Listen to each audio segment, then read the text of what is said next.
নির্বাচনে জিকির করে লাভ নাই, নির্বাচনের আগে সংস্কারের জিকির করেন, মানুষের অধিকার প্রতিষ্ঠার জিকির করেন, মানুষের অধিকার ফিরিয়ে দেওয়ার অঙ্গীকার করেন। অবশ্যই 5ই আগস্টের পূর্বে জুলাইয়ের ঘোষণাপত্র দিতে হবে। গণ অভ্যুত্থান কোন দলের নেতৃত্ব হয় নাই, কোন নেতার ঘোষণায় হয় নাই। আজকের এই 1 আগস্টে আমার ফেসবুক প্রোফাইলে যান, বিভিন্ন সেই সময়ের যারা প্রচার করেছিল সমকাল, কালের কণ্ঠ সহ যে সমস্ত পত্র পত্রিকা, টেলিভিশন যারা সাহস নিয়ে প্রচার করতে পেরেছিল, ওই রকমের একটি প্রতিকূল সময়ের মধ্যেও পরিষ্কারভাবেই বলেছিলাম 90% পতন হয়ে গেছে, আর 10% বাকি আছে। ধাক্কা দেওয়ার জন্য রাজপথে থাকুন।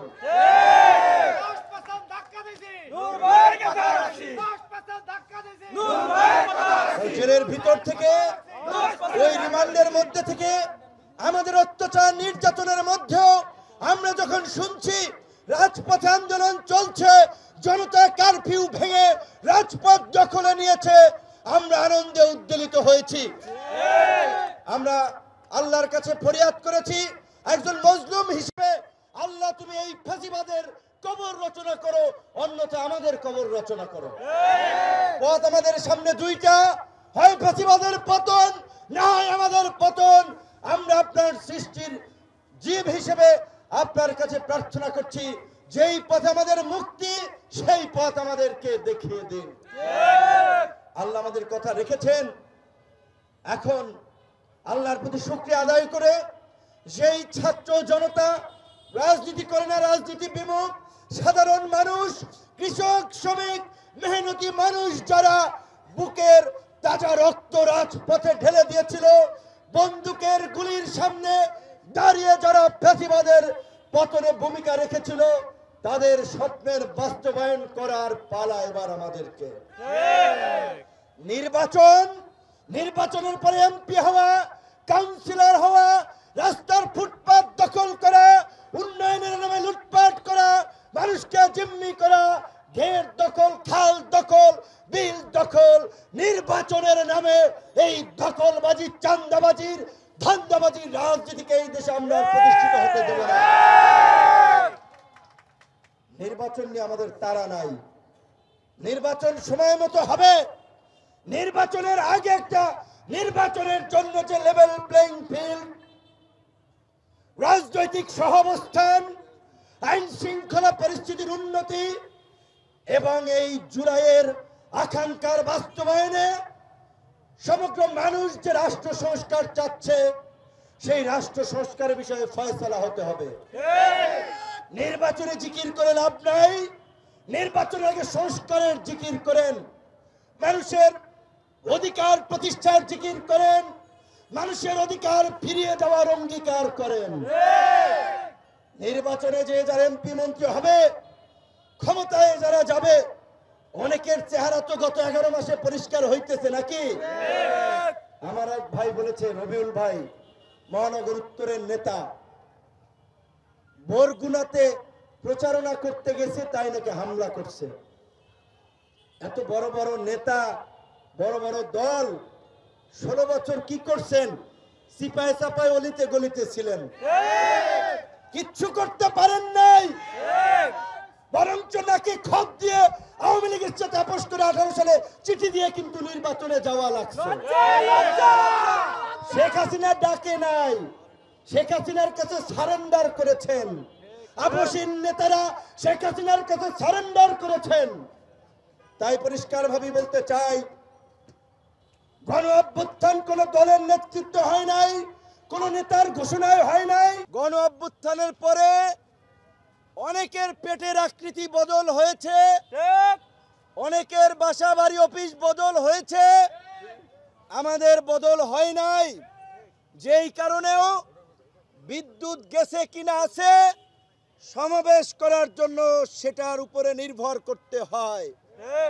আমরা যেটি বলতে চাচ্ছিলাম, গত 50 বছরে লুটপাট, দখলদারি, কালো টাকা এবং আধিপত্য বিস্তারের যে অপরাজনীতি এই দেশে চলেছে, আগামীতে আমরা সেই অপরাজনীতির পরিবর্তন চাই। রাজনীতিকে যারা জমিদারি প্রথায় পরিণত করেছে, আমরা রাজনীতিকে সাধারণ মানুষের কাছে নিয়ে যেতে চাই। আপনারা জানেন গণ অধিকার পরিষদের এই ঢাকা 13 আসন থেকে মিজানুর রহমান ভাইকে প্রার্থী করা হয়েছে। আগামী জাতীয় সংসদ নির্বাচনে গণ অধিকার পরিষদের পক্ষ থেকে ইনশাআল্লাহ 300 আসনে প্রার্থী দেওয়া হবে। স্থানীয় নির্বাচনেও প্রার্থী দেওয়া হবে। আমরা বলেছিলাম নির্বাচনী ব্যবস্থার মৌলিক সংস্কার ছাড়া কোনো সংস্কার অর্থবহ হবে না। নির্বাচনী ব্যবস্থার মৌলিক সংস্কারে আমরা পিআর পদ্ধতিতে বা সংখ্যানুপাতিক পদ্ধতিতে নির্বাচনের দাবি জানিয়ে আসছিলাম। আমরা বলেছিলাম আনুপাতিক হারে নির্বাচন হলে সংসদ কোনো এক দলের আধিপত্য বিস্তারের ক্লাবে পরিণত হবে না। সকল দলের প্রতিনিধিত্ব থাকলে ভাইব্রেন্ট পার্লামেন্ট হবে। কিন্তু সেটি আলোচনায় সিদ্ধান্ত হয় নাই। নির্বাচনের পূর্বে সিদ্ধান্ত হতে পারে। অথবা আমরা বলেছিলাম এইবার যদি পুরো নির্বাচন আনুপাতিক হারে করা না যায়, অন্তত সংসদের যে উচ্চকক্ষ সেইখানে যেন আনুপাতিক হারে রাজনৈতিক দলের প্রতিনিধিত্ব নিশ্চিত করা হয়। কিন্তু আমরা দেখতে পাচ্ছি যারা আধিপত্য বিস্তার করতে চান, সবকিছু নিয়ন্ত্রণ করতে চান, তারা এই প্রস্তাবে রাজি না। তাই আমরা বলছি আমাদের কাছে নির্বাচনের আগ পর্যন্ত যেই সময় আছে সেই সময়ের মধ্যে জনগণের কাছে যেতে হবে। জুলাইয়ের জাগরণে নতুন করে পুনর্জাগরণ ঘটাতে হবে। জুলাইয়ের আকাঙ্ক্ষায় আগামীর বাংলাদেশ বিনির্মাণ করার জন্য রাষ্ট্র সংস্কার, ফ্যাসিবাদের সাথে জড়িতদের বিচার এবং নতুন বাংলাদেশ বিনির্মাণ, এই প্রশ্নে আমাদের কোনো আপোষ করা যাবে না। ফ্যাসিবাদী তৎপরতা শুধু আওয়ামী লীগ চালাবে সেটাই নয়, আমাদের মধ্যেও আমরা দেখতে পাচ্ছি গণ অভ্যুত্থান পরবর্তী সময়ে অনেক রাজনৈতিক দলের নেতাদের চরিত্র স্বৈরাচারী হয়ে উঠছে, অনেকের আচরণ ফ্যাসিবাদী দখলদারি হয়ে উঠছে। তাই দলমত নির্বিশেষে জুলাইয়ে যেমনি ভাবে আমরা রাজপথে দাঁড়িয়েছিলাম, বন্দুকের নড়ের মুখে দাঁড়িয়ে হাসিনাকে দেশ থেকে বিতাড়িত করেছিলাম, একইভাবে বাংলাদেশে যদি আগামীতে কোনো ফ্যাসিবাদ মাথা চাড়া দিয়ে উঠতে চায়, সেটা পতিত ফ্যাসিবাদ কিংবা বর্তমান সময়ে গজি ওঠা ফ্যাসিবাদ, তাদেরকেও একইভাবে বিতাড়িত করতে হবে।